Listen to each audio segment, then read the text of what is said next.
So to introduce the next panel, we have Meagan Crawford, who has been a board member here at Space Frontier Foundation for quite some time and is a managing partner of Brand Delta V, the NewSpace marketing company.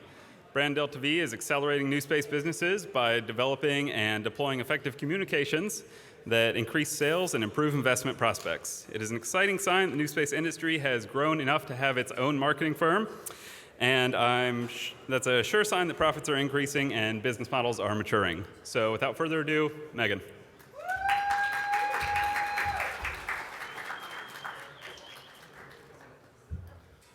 Come on.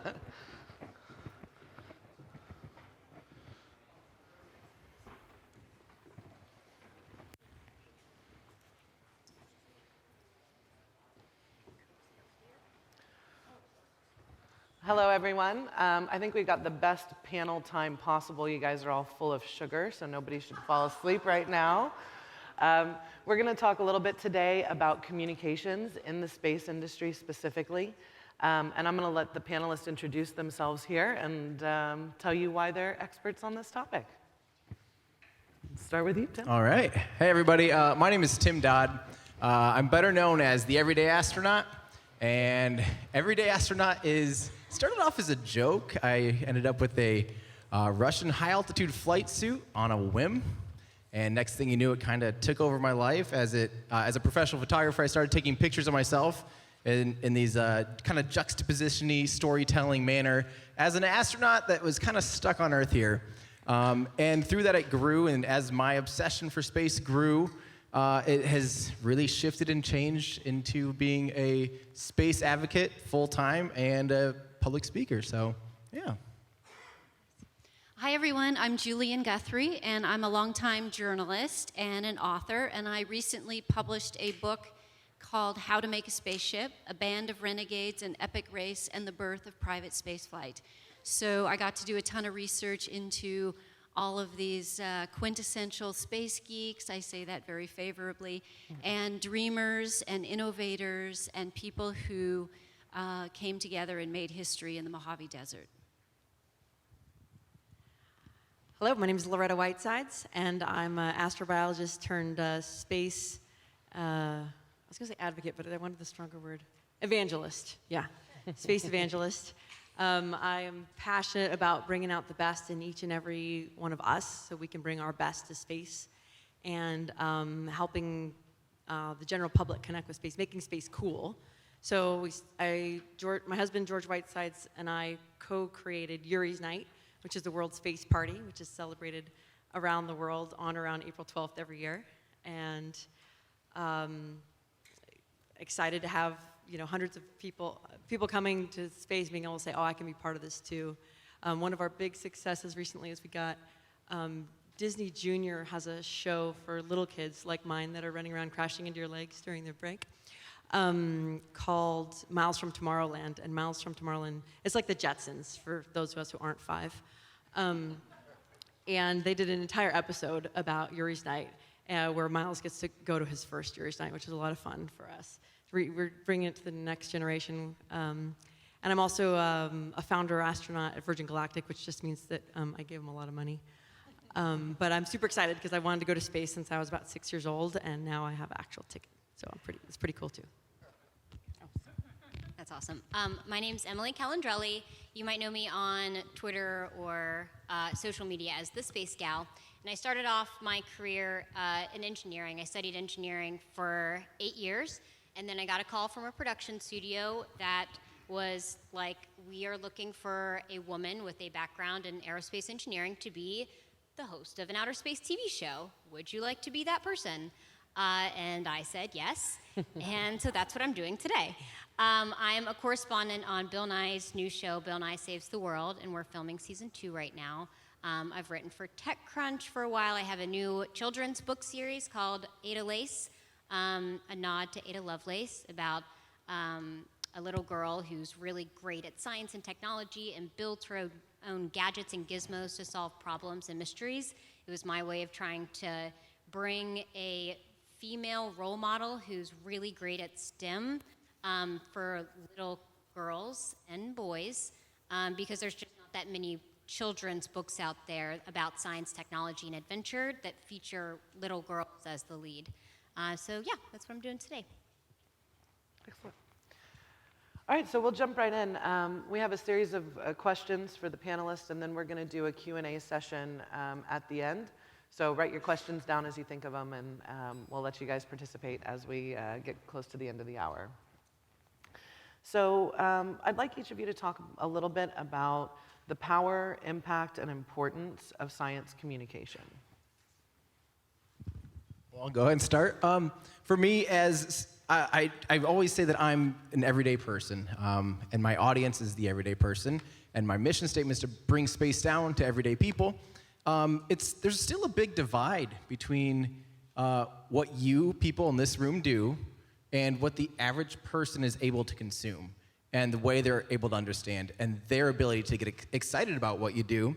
And I'm the son of an engineer, so I grew up with my hands getting dirty, understanding a lot of those concepts, but I think I just kind of have tried to bridge that gap, because I understand, when I explain to my friends, SpaceX landed the first stage of their Falcon 9 booster, and they go, so what's so big deal? And I'm like, what do you mean what's so big about that? That's massive, and they're saving a 156-foot tall, $36 million piece of engineering. Isn't that great? No, what? I don't care. And so to get them excited, and to get people excited, again, also like Blue Origin and what Virgin Galactic's doing, things that we can all actually witness and get excited about. I think that's why it's important. And then they start paying attention, and they start influencing other people. And again, space evangelist, it just kind of works that way. So I got into this story of how to make a spaceship, the story of the world's first private spaceship, as a journalist. And I met a fellow named Peter Diamandis, and I learned of his story. I wasn't so much captivated necessarily by that moment in history that was achieved, and really lays the groundwork for where the commercial space industry is today. It showed what is possible, that the impossible is not a reality. But I was really drawn to the story because of something very universal, and that is a boy who found his passion in childhood, and that happened to be lit by the landing of Apollo 11 in July 1969, and a boy who pursued that dream against all odds, who took a page from history, from the story of Charles Lindbergh, who launched this incentive competition, used a crowdsourcing method to make it happen, and really pulled in the mavericks, the outliers, to do what only the world's largest governments had done before. So I was drawn into this because of the person, the dreams, the challenges, and the innovations, and the unusual approaches. And I think all of those things are very universal, which is a very important message for all of you who are trying to convey your idea, and that is you have something that you love about space. You're doing something, you're making something, you're building something, but there are universal themes that we all can relate to and be inspired by, and I think that's a great way really to get the message out. The science of it, the innovation, but kind of these universal dreams, quests, obstacles, challenges that we all face. So that's how I got into the story, and that's what I love about the story, and I think it's a great way to convey a message to not only the true believers, but also those who are outside the space realm. So I had the privilege of getting to work with a lot of younger people and students, and like the interns coming into Virgin Galactic, or some of the students at International Space University. And of course, I love to ask them, how did you get into space? Where did it start? Where did you get that spark from? And what's just been so heartwarming for me lately is, I'll get the student who says, I was at the X Prize launches in 2004, that I worked on when I was at X Prize. And they're like, I was 10 years old and I was on the flight line, and I knew I wanted to go into aerospace. And now they're in college, and now they're interning at Galactic, and you're like, oh, it's working. And and the same thing, I got to work on Aliens of the Deep, which is a 3D IMAX movie that we did with James Cameron back in 2005. And I met some students who, when I asked them, they said, "Oh, we were on a field trip, and we went to go to the museum, and we went to see Aliens of the Deep, and I decided that I wanted to do that." And for me, that's what makes it all worthwhile, that we're telling these stories, that we're putting that out there, because I really believe that if we are, following our dreams, we'll give other people the courage to follow theirs. So we can't talk about the importance of science communication without talking politics, right? I mean, we live in a bubble, and all of us believe in science, and so when we have conversations with each other, they're not super controversial. We're not trying to convince each other that climate change exists. The last time I checked, which was a couple years ago, BT, before Trump, the percentage of people in Congress, in the House and the Senate, that had a background in science was 7%. So about 7% of our representatives have a background in science and technology, meaning more than 90% of the people that are making decisions about the policies that affect every single one of us have no formal training on the scientific process, on the way that we think, on the critical process of thinking that we have. And so, if our representatives don't have this scientific way of thinking, then our citizens must. And so, to get back to space, one of the ways that we can get people interested in learning about science is through space, because space is something that every kid is excited about, every adult is intrigued by. And so we can use these stories as sort of a vestibule to bring science to the masses. And so for me, space is a really great way to get people excited about the topic of space, and then every once in a while, throw in some things about climate change and vaccines and some of these other things that are critically important, but maybe less exciting than space. So for me, that's the importance of science communication, and that's the importance of what all of us are doing here. Great. Okay, so everyone here, all of you have very strong personal brands, individually, not necessarily tied to a corporation or an organization. So talk a little bit about what's the benefits of that personal brand versus having a corporate brand, and what are the trade-offs and how the two maybe work together? I think so I'm going to speak a little bit more almost on the marketing side of things, which may or may not be of any value in this room. It might be a lot of value to somebody in this room. But we're living in a world where an individual that has only sat in their basement, for better or worse, could have as much say as CNN right now, or as much say as an advertisement on the Super Bowl. They can actually influence and get the eyes of that many people, and that's a terrifying thought in some ways. But it's just, regardless of whether it's used for good or bad, or for misinformation, or for actual facts, it is the way we need to be thinking about things in the future. And what's cool is that it can be niche, and it can be very poignant. Someone could work with someone in this social media industry to sell yellow socks only, because this person's an expert in yellow socks. I have no idea, or maybe really, really tall sets of cans that people stack. There might be an expert can stacker on YouTube, and now can companies are reaching out to influence people that like to stack tall cans. I have no idea. The point is, I think it is extremely valuable and important to be able to recognize that the influence in the industry and the gap between the aerospace industry and the average person, and maybe the upcoming generation of aerospace engineers, very well may lie within social media.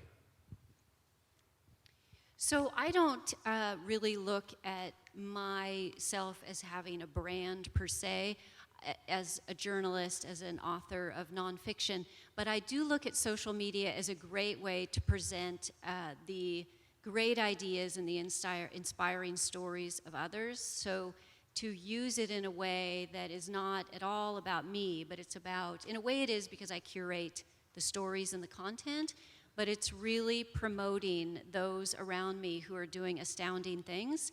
And I think for this audience too, it's finding those cross promotions. those people and those companies and those ways to incentivize whoever it is you're trying to reach.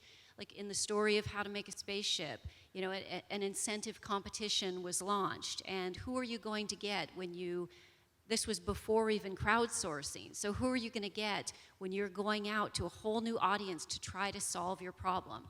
Everyone who has a small business, a business of any size, has challenges. What if you can't solve that problem within your own workforce? It's a great methodology to crowdsource a problem. So I really look at social media as a great tool to access others, to promote others, and to find great ways to collaborate with like-minded companies, individuals, but again, really to promote the ideas of other people. Thank you. What I love about being able to speak as me is that, I don't have to worry as much about, some companies' rules or regulations or brand. And I can speak from the heart, because I think that's really important to me, and I think is what makes our message compelling, is when you're really being vulnerable and really sharing your passion and your heart, what you most care about. That's what resonates with people. So definitely guilty of being too passionate, I think, most of the time. And something I really care a lot about is just, us all being more willing to sort of be more vulnerable and sharing our stories and sharing what drives us about space. Like for me, it's like the overview effect and the power of space to, bring us all together and maybe not bring some of our, as Yoda likes to say, your anger, fear, and aggression out with us when we go to Mars. So I think learning, that's a little bit more latitude than I think most companies would be willing to put out there in social media. But I think that's what's most satisfying for me, and ultimately what's going to make the biggest difference for humanity. Yeah, I agree with that. That's my reasoning too. It's nice to be an individual because you don't have the same restrictions that a company has, because companies have to be a bit careful with the things that they tweet about, the messages that they put out there. I was speaking to an investor here earlier who was saying that he or she couldn't necessarily be as open about his opinions on the current political climate or certain scientific topics of the political climate on Twitter because of the companies that he or she invests in, right? And I don't have that restriction, which is nice. And also, it helps me connect with people better. People online connect with a human more so than they would connect with a company. So it allows me to get my message out there, and it also allows me to connect with people a little bit better. Just to add to that, exactly, and it's great as an individual, your opinions can change. You can see something and get excited about it that maybe had been dormant for a minute, and you can get excited about a new technology or a new off-spinner. Right now, there's a lot of skepticism about like an EM drive or M drive, and right now I remain skeptical until scientific validation, et cetera, et cetera. But the day they turn something like that on in space and it zips off to Venus in 4 seconds, you better believe I'm going to go up on top of a building screaming at the top of my lungs that this is the coolest thing ever. So it's fun as an influencer and as someone that's just representing myself and my own opinion as we have that freedom. Yeah, and then the downside of that is that the attacks to those opinions are very, very personal. So they're not attacking a company, they're attacking you as a human. And being a woman, as on the internet, as we know, it can be even more difficult because you're not just attacking that person as a human, you're attacking that person as the way that they look and what their actions are, and then some other unmentionable things that are pretty terrible that we deal with day to day. But trade-offs, right? Yeah. So let me ask you guys in the audience, how many of you are involved in a startup, a space-related startup? Okay. That's what I thought. A good chunk of you. Thank you very much for your hard work. We appreciate it. So I want to switch gears just a little bit from talking about the individual brands to the startups and how they can harness this ability to get the crowd excited, what benefits that might have for them, what influencers like yourselves can do to help the startup community, and really how effective communications and partnerships can help startups in this industry. The one thing that just jumped to mind for me when you're talking was like the personal touch. Like if you have, you know, a lot of times people want to seem really professional, and so on your website you'll say like, you know, careers at hello.com, or, you know, like info at hello.com. And it's like, but make it, you know, like Sharisha at hello.com, you know, or like, you know, Abby at hello.com. You know, like these are the people that you're going to talk to. You're actually going to connect. There's a person out the other end of this. And I know that, you know, people change, so you might have to change the email address and maybe forward her old email address to you. But, you know, you can make that stuff work. IT can handle that. But putting that personal touch and those relationships and those connections in, it won't make you less professional. It'll make you, you know, more human. Definitely on a social media side of things, it's a little bit of a two-edged sword for a company, but being open and showing what you're doing and being persistent about posting and sharing what you're doing, sometimes it might seem like no one is paying attention. Sometimes you work really hard on a company video or a something that you work on, and you put it up on Facebook and you realize it got 6 views, and you're like, why did we bother with this? But you never know who that one of those 6 people might be. It might be the next propulsion engineer that designed something that just happened to catch a glimpse of this, you know? And so, yes, it's an investment in time, it's an investment in money, it's an investment in personnel to share and be open about what your company is doing. And some people in this room might not be able to share what their company's doing for many reasons. But no one will know about what you're doing unless you're open and putting it out there for people. And to that end, put it everywhere. Take it from someone that tried for 2-3 years to only have my brand on Instagram only. I've learned the valuable lesson that not everyone's on Instagram. There's other places like Twitter and Facebook and blah, blah, blah, YouTube. So please just cross-post all your stuff. Once you make the content, it takes 4 more seconds to also post that to somewhere else. That's cool. Speaking from, I worked at the San Francisco Chronicle for 20 years before leaving a couple of years ago. So I was pitched all the time, every imaginable story, and I was a news reporter for 10 years of that period. And so I would also offer advice on getting your stories out into the world, the story of your startup.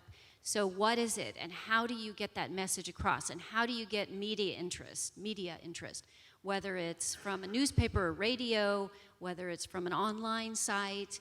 And again, I go back to these universal themes. First of all, how innovative is your product? What is different about it?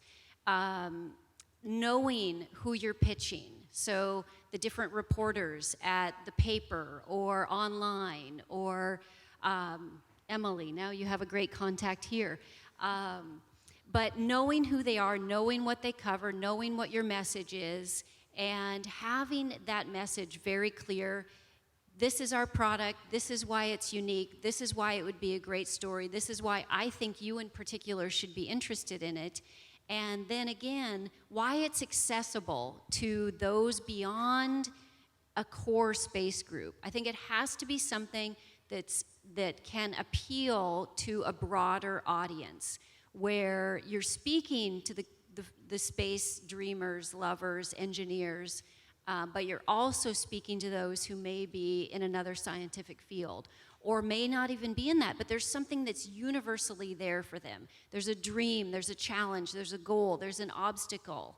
And so that's a really important way to get your message out, to think about why you're unique, what you're trying to do, and then what are the universal themes to it. That's what gets me when I'm pitched on stories and now on book subjects too. Yeah, and just piggybacking off that, know that those writers get like 10 to 20 pitches a day, and a lot of them are just the copy and paste pitches from a company. They're not personalized. Those are the ones that you just delete immediately. So personalize your pitches, make it specific, mention the person's name, mention that you know what they've written on before, that they are covering the beat that you are pitching for, and then make it a story that is worth telling, not just, oh, we hired a new intern this week, not that bad, but you get pitches like that.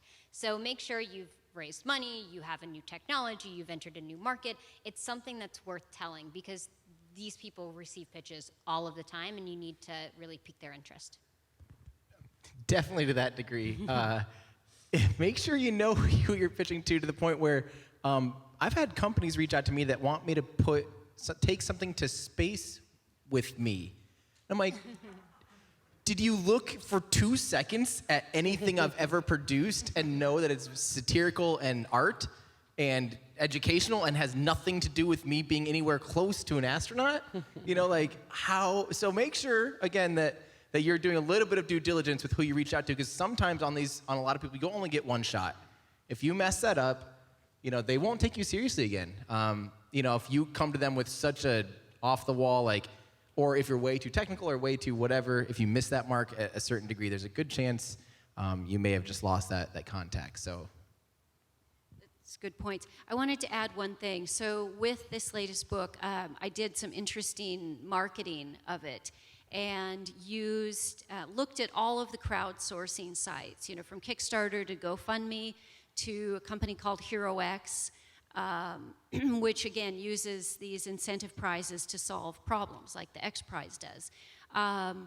And that was a really effective way to draw in a very broad audience. And I think it's a great tool for startups. Look at HeroX, look at GoFundMe, look at Kickstarter. Great way to try to raise money, but to really get your message out there too. And I'm just such a believer in the crowdsourcing model. I mean, look at what it yielded, right? In terms of the X Prize being one, and this was, again, before crowdsourcing was a term. And, Loretta and Virgin Galactic, Loretta was involved in that from the get-go, but it was very effective. So I have used this in my marketing and found it very successful in reaching a very broad audience as well, one you wouldn't necessarily get. So it's a great thing for you entrepreneurs and with startup companies to think about. And I would like to add just one comment that don't be afraid to tell the human story and to be more personal in your communications about yourself and the people who work with you. The reality is, those of you who are in this audience right now who are space entrepreneurs, you are changing the world. And that story, just you being you, is valuable and interesting to a lot more people than you would think. So don't be afraid to be yourself, and within reason, and get that out there as well. All right, let's talk a little bit about responsibility. So you guys have pretty significant followings on social media, and with those types of followings come some responsibilities, obviously. And does that make you think twice about what you post, what topics you engage on, and what are your thoughts generally on responsibility and accountability in communications? Well, yeah, I'll just go again. I mean, you have to think a lot about, the fact that with any click you could reach potentially, 70,000 people or whatever. You have to be careful of what comes out of your mouth. And for me, I've valued, no fluff content, actually producing work that means a lot to me and hopefully educates and has a purpose behind it, and it's not just, something meaningless. And I think that's an important thing. And the other end of that, what Responsibilities. Yeah, responsibilities. So the other part of that is you do end up having a lot of influence, and you could mislead a lot of people with false facts, and that's just as dangerous. So. And I think there's a fine line between promoting yourself and promoting your ideas. I always feel awkward, even though it's required to a certain extent as an author to promote yourself, but I really love promoting the story. And when I'm tweeting, when I'm on different social media mediums, I make sure that I'm promoting someone else. And it just feels so much more authentic. I think when you are constantly promoting yourself, it gets a little tiresome for people and they turn off. But when you're promoting things that you believe in passionately about, when you are like, this person, these people, these women, these, youth, this team, high school students who are building a satellite, for NASA, those type of stories, you can really use the platform of social media to convey these amazing stories that you believe in. And in a way, it comes back to you, but it's much more authentic. And I think it just gets tiresome. When someone's constantly, I always feel very guilty about it when a book comes out and I have to talk ceaselessly about it. But when it's a story, when it's a product, when it's something I so believe in, there's no reticence. That's great. So I'd actually take it offline as well. Not only do I have a responsibility to be mindful of what I'm putting out on the internet, but I actually encourage all of us to think about everything you say and write anywhere. Anything you say, we're coming to an age where anything you could say could be taken out of context and spread around the world, 20 years from now, like, oh, did you hear what she said on, in the hallway at the NewSpace conference in 2017? So, to up your level of personal responsibility, to be mindful of anything coming out of your mouth at any time, not just what you're tweeting out to 70,000 people, but even what you're saying on a sidebar in the hallway, because those things, your impact, it sends a ripple in the force of the universe. And so, so I like to train, when I train Jedis, I always tell them, don't throw anyone under the sand crawler. Just be respectful of all people and in all your communications. Yeah, and I think this can apply to everyone. I know that when I first started out doing this, this part of it, the accountability, particularly the scientific and technical accountability of always being exactly right, is so terrifying, because the nerd community, which I hold very dear and I am a card-carrying member of, they love nothing more than to tell you when you are wrong. And so that can prevent you from posting anything ever. It can prevent you from participating in scientific discussion online. So I have gotten over that fear, because you do your best, you do your due diligence, you know you have a responsibility, and then you own up to your mistakes when you make them. That's a very important part, and something that a lot of people in the technical community have a hard time doing, because it's hard to admit when you're wrong about something scientific or technical, right? So I would encourage you to take that same approach and be active online, because it's a really fun community to be a part of. You learn a lot. You learn a lot from any mistakes that you may make, and you can learn a lot from each other. So yeah, you have that responsibility, but don't let that prevent you from, being active online. There's a really good point of you're going to have naysayers, and almost any comment, any video that I put on YouTube, there's going to be a conversation that happens, and you can easily disarm people by being friendly and correcting, maybe if it's a correcting, or apologizing if you're wrong. But it is important to re-engage with those people that might, naysay about what you're doing. And again, as a science communicator, someone that's trying to educate people about complex things like rocket science, you do have a very pedantic crowd that you're alongside.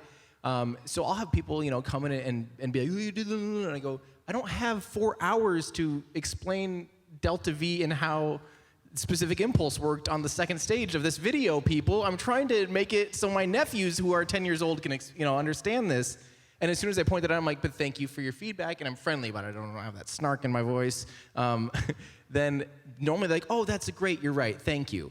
And you can easily take someone that can be a naysayer and just explain why you did it the way you did, and they go, oh, I guess that makes sense. Thanks for telling me. So be active online in that way, and know that you can turn a conversation around just by being friendly and by being open and honest. And it is almost a full-time job to do that. I want to echo that so much, because it's something that I'm trying to change in myself, because it is so fun to be snarky online, especially to someone who is just flat out wrong and it is so confident in telling you that you messed up something. It's fun to be snarky, but that's not going to change anybody's minds. And I think part of our goal in what we're doing is to change people's minds, to make a change in the world and have people be interested in science. And to do that, to make sure that we're not just in an echo chamber preaching to the choir, we have to grab some people on the fringe. And to do that, you can't be snarky. You can't be rude online and tell people that they're dumb for not believing in science. You have to engage and be friendly and take that higher role of be the bigger person and not, be mean online. So yes, that's something that I'm trying to change in myself, and I hope that other people will do that too. And to someone who is an outsider as a journalist, I see that the space community, that space endeavors, that commercial space, NewSpace, that it is just at such a great moment in terms of reaching a really big audience. And it's sexy to people, it's interesting to people, it's something for various reasons, from Virgin Galactic to Blue Origin to SpaceX to all of these startup companies, 3D printing in space. I mean, there's all of this really cool stuff going on that makes it right now this great moment in time to get your story out to the masses, to a very big audience, in terms of funding as well. It's a much broader audience. I see it as I go around and I talk to people about this particular story. I hear from people from all walks of life who are renewed in their interest, or kids who are like, oh, this is so cool, I watched, the SpaceX launch, or, they know about Virgin Galactic or Blue Origin, it's so cool. So it's really igniting the imagination of this next generation, which is really super neat to see. So it's a great time for all that you're doing. So, Julian, you've talked a bit today about crowdsourcing and crowdfunding as a great way to kind of harness the power of communications to the benefit of the individual or the company. What are some other ways that you guys have found to really harness the public enthusiasm for space, and how might the audience do the same? I was going to say Yuri's night, we've been able to harness. Yeah. Well, I'm like, how am I going to tie it to what you can do? But wait, I know the answer. One of the secret sauces of Yuri's night that I love is when I'm talking to people who want to start a Yuri's night in their town, and this would work for any of your ventures or startups, is what Yuri's night, what we do is we bring together the scientists and the engineers with the artists and the musicians. And so I tell people, like, go, connect with artists, graphic designers and musicians and artists in your and dancers in your community, and get them involved in your initiative. So if you're doing a product launch or press conference or something like that, if you find people in your area, because I say that they grew up loving space just as much as we did. For me, it was they grew up watching Star Wars too. They just didn't take as many math classes in college. But that doesn't mean they don't want to participate and play and be a part of it too. So you're like doing them a favor by getting them a chance to participate in what they love. And then, they'll return the favor by making your stuff look really cool and engaging a new community and a different audience than you would otherwise be able to reach just on your own. So it's a powerful and fun win-win. And I would say, too, this is very, very commercial, but if there are, and this may draw some laughs, but I've seen it's very effective with marketing. If you can attach yourself to a celebrity who is a space dreamer, lover, wants to be a commercial astronaut, and they're out there, and, big celebrities, if you can get connected to someone really prominent, too, to help you pitch your message, it works wonders. And sometimes, whether they're musicians in all different fields, but you can come up with these improbable allies who can help your cause. Just some practical advice: don't use acronyms. Don't even make them up anymore, guys. Yeah. Really. Don't use jargon when you're posting about the cool stuff that your company is doing. Act as if you're describing it to a middle schooler, and then everybody will understand it. So just when you're, act as if you're not talking to the space community, that you're talking to a kid. I think the thing that I've tapped into is my own personal excitement. What has blown my mind? And for some of us, some of you guys that maybe do this day and night for a living might work on something so specific and hard to explain. But in the space world, we have a lot of really cool problem solutions that we can pull from that will absolutely blow people's minds. And some of them, for example, of how you can make people go, wait, what? Is the classic sound suppression system. When you explain to someone, hey, remember, have you ever noticed that there's a water tower, on the pad of most launch pads? And they go, oh, yeah. And you go, well, do you know what that's there for? And they're like, in case it blows up. You go, well, no, actually, it's to put a bunch of water out there to absorb the sound so the sound of the rocket doesn't destroy itself, basically. And they're like, wait, what? It just blows their mind. And so sometimes tapping into those things that got us so excited first. For me, I might have to think back 10 years ago when I'm dabbling into the space world. But there's probably some entry point that all of us hit. It might be watching someone walk on the moon in 1969. It might be whatever. But tap into that energy, tap into that excitement. And that's kind of been my calling as an everyday person, is to find and grab onto that, what has made me excited, reminisce about it, and harness that and see a way to push that as a communication vessel. And I would like to add just one comment that I see a lot of new space startups that are excellent at communicating to other space companies and to other engineers, but they don't really necessarily see or understand the value in communicating to the general public. And I wanted to give you a quick example of why you should avoid that fallacy. Right now, there's a lot of people that are interested in investing in space. And as startups, I know you're all looking for investors. But if you spend your time only running in circles of space industry people, you're never going to find those interested investors. The investors who have already put money into space, likely their fund has ended or they've maxed out their space industry investments already. So how are you going to find that next fund that is going to dip their toe in the water and start looking into space companies? You're not going to find them by only talking to people who have invested in space, right? You're going to find them by talking to the general public, by interacting with the media, and by being out there in the world and outside of your familiar group. And I'd just add one thing. So as I got into this story and I was asking the question, why is it so important to get off planet? It was just this question that I had. Why, do you have it in your marrow where you have to get to space? And I was asking Peter Diamandis, and I could ask Loretta here that because she's of the same mold. But when you hear about people, whether it's a Jeff Bezos or whether it's an Elon or whether it's any number of people here who you could talk to who dream of space, I found it falling into two very understandable categories. And that is, one, there's a pragmatic approach, that it's the backup, the biosphere approach. And that people get, oh, okay, we are messing up our planet, and so we need to come up with a plan B. And the other approach, the other category that I found is exploration. And it's this desire to explore the unknown.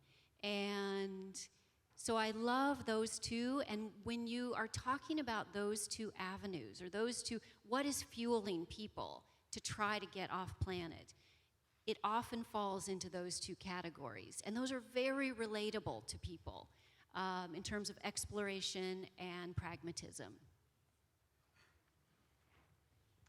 So I'd like to ask each of you what advice you might give to someone who wants to start out in space communications, either within the industry, maybe working at companies, working at an agency like mine, or working individually like as correspondents and authors.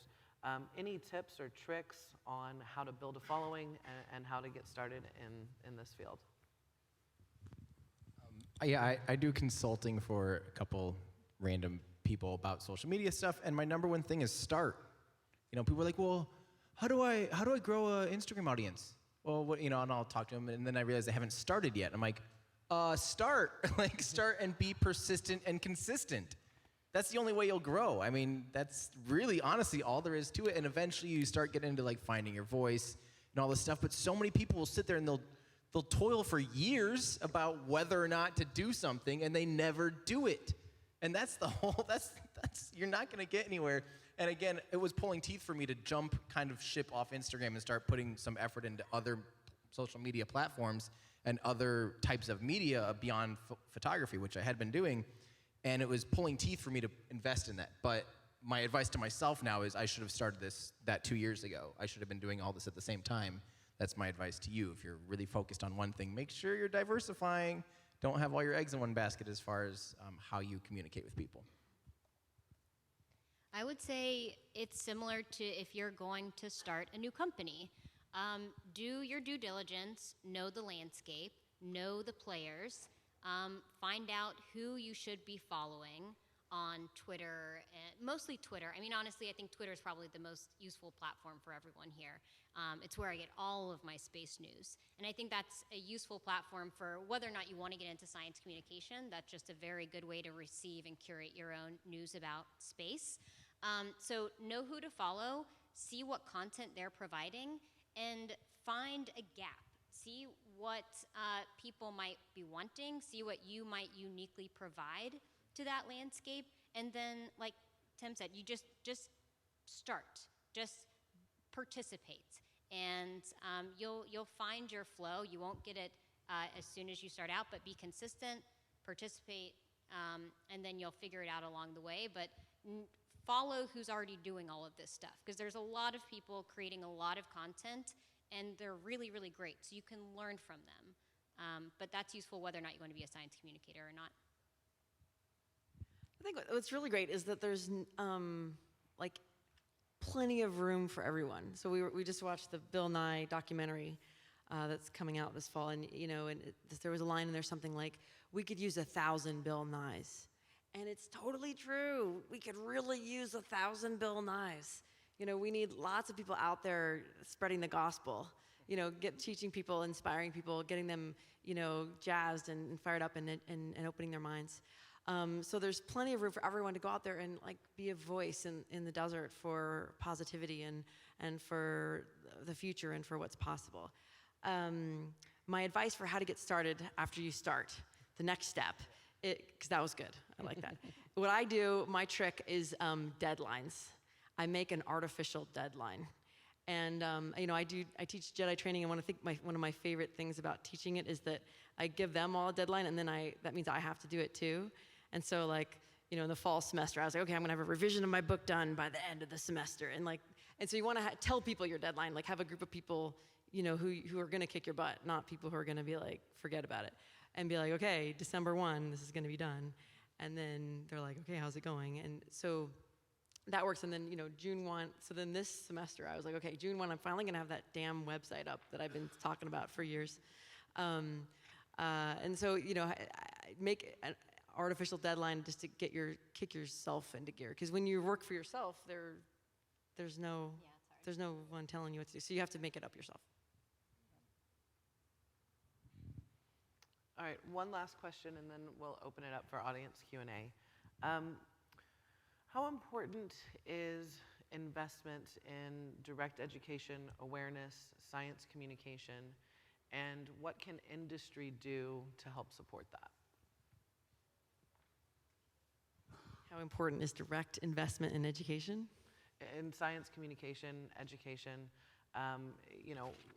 talk a little bit about what might be some of the benefits for companies getting involved and what they can do to help move the science communication forward, to help create 1,000 Bill Nyes. One could argue it's the most important thing. I mean, really, realistically, as far as bettering a society and furthering humanity. And I'm dead serious, you guys are probably the right people to find out. I was working on a video about kind of why I'm so excited about space. And one of the topics that I have a million different numbers on and I can't find the right one, and I need someone that knows, is the investment and the actual ROI of the Apollo era in NASA, spin-off technologies. There are numbers that float out there like crazy, but the other number that I'm looking for too is the increase in engineers and scientists during that same era as well. There's some curve, and I've seen it in different forms, and I'm still looking for that exact data because that's something I want to include in a video, but it perpetuates. You know, the excitement grows, and as we invest in communicating and engaging people to value their own education, it just gets better and better and better. And the countries that start to slip from that slope, it's a fast slope. You look at countries that lose their education and lose the value of education, you can watch how quickly they just absolutely get destroyed. Yeah, I'm going to jump on that because MIT did their 100th anniversary of the Aerospace Department event a year or two ago, and Elon Musk was there, and he said something that just rocked me to my core, which is that right now we have this capability to go into space. And it's my whole life, I'm such an optimist, right? Like I'm a bleeding heart optimist. But he said, so I've always just been like, yeah, it's gonna happen. I'm going to Saturn when I retire. This is happening. And he said, we have a limited window of opportunity to get humanity off the planet. And he said, because we have access to this technology right now, but who knows what could happen. He's like, the civilizations in the past, like the Egyptians, figured out the technology to build pyramids, and that art was lost for centuries. And then he said the Romans had the technology to build aqueducts and to irrigate their fields. And then in the Dark Ages, that technology was lost, and we couldn't do it as a civilization anymore. He said, what if we screw this up and we lose this ability to go and to be a spacefaring civilization? It could be lost for another couple hundred years. And it really grabbed me, the urgency. Like, this isn't just a give me. This, progress doesn't just happen. We have to make it happen. So how do you create the future? As Peter says, you invent it. And so there's really, this investment that we have to make as a society or as companies in inspiring people to, I was going to say believe in science. You don't have to believe in science. It happens anyway. It's amazing. Inspiring people to understand and appreciate science is really an important part of what we're doing, not just because we want engineers to be able to hire them when they graduate, but because it's critical to the survival of our species and to us fulfilling on the future that we believe in. I would like to see companies be a little bit more brave online when it comes to matters that are about science.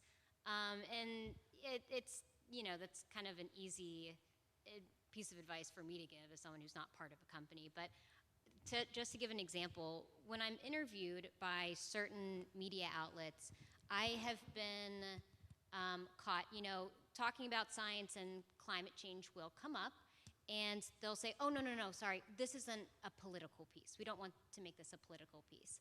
And I have to take a beat and be like, that is not a political topic, or at least the science of it shouldn't be. The policies to mitigate climate change are and should be, but the science of it shouldn't be. I was asked to join a organization that is relevant to space advocacy recently, and I was asked to be a member of the board, and I was on the phone with them, and one of the things that they said was, well, just so you know, we know that you're very opinionated online. We stay away from talking about climate change or Earth observation or anything to do with that. The Earth being round, it's we're not sure yet. Flat Earth, where do you draw the line? And so of course I was like, that does not make sense to me. That wouldn't be a good fit for me. So I want people to be a bit more brave online when it comes to scientific issues, because clearly we've failed, right? We have a president of our country that does not believe in climate change, and that is absolutely related to space exploration and space-based technologies. And so I think we all have a little bit of a responsibility to talk about these things, to be open about them, and to not steer away from them because we're nervous about the political climate. We have to stand up for these. We are the scientific community, and science needs us right now. So hopefully in the future we can all find a voice on these matters. And I'd just add something that has been kind of a theme of what I've been saying, and that is to make, if you're talking about STEM education, if you're talking about getting involved and really advancing STEM education, science, technology, engineering, math, show role models, show how cool it is, show, the breakthrough innovations. Talk about a guy named Burt Rutan in the Mojave Desert and what he could do. Talk about, an incentive challenge. Talk about all of these teams who tried to do what others said was impossible, and they used science, technology, engineering, math, and they were everyday people, kids, youth who found this passion in childhood and never let go of it. So take science, technology, engineering, and math, but then show them real life role models. Show them how it is the coolest thing going on right now, that that space, as an example, is becoming so much more accessible. And they should be the superheroes of today. These real life trailblazers who embody the cool science, the cool technology, the cool engineering and the math, but they coupled it with these dreams, and they persisted through hardship, and they found really innovative ways to raise money. And so these are things that are all applicable to lives outside of the space audience, and applicable to the next generation, and inspiring to the next generation. And again, to make it understandable, where it's not something that is just lectured on, but it's like, oh, I get it, this guy, Richard Branson, this guy, this woman, Anusha Ansari, real life examples of extraordinary people are right before us, and they're great to hold up and to inspire the next generation. To exactly echo that again, I've been able to really see a lot of change recently. Things like Hidden Figures, where all of a sudden NASA as a brand has become cool. Pharrell Williams is wearing NASA gear all the time, repping, and for better or for worse, Coach now has an $850 NASA jacket and NASA apparel line. I don't know how I feel about that, but We'll get it on clearance next year. That's great. Absolutely wonderful. That is a great line. Really, but really, the real point is that you don't know now who that will inspire. It might seem frivolous that, Pharrell Williams is wearing a NASA shirt, neat. But it might take some 11-year-old kid that currently is brilliant and really wants to work for Snapchat to make face filters think like, well, what about NASA? Or what about the aerospace industry? We just don't know these consequences all the time. And it's sometimes about changing that one opinion, those two opinions, and opening their world to the wonderful world of space. Ansem, how long do we have? Oh, we're done. Oh. Y'all can come and ask us questions after. Thank you.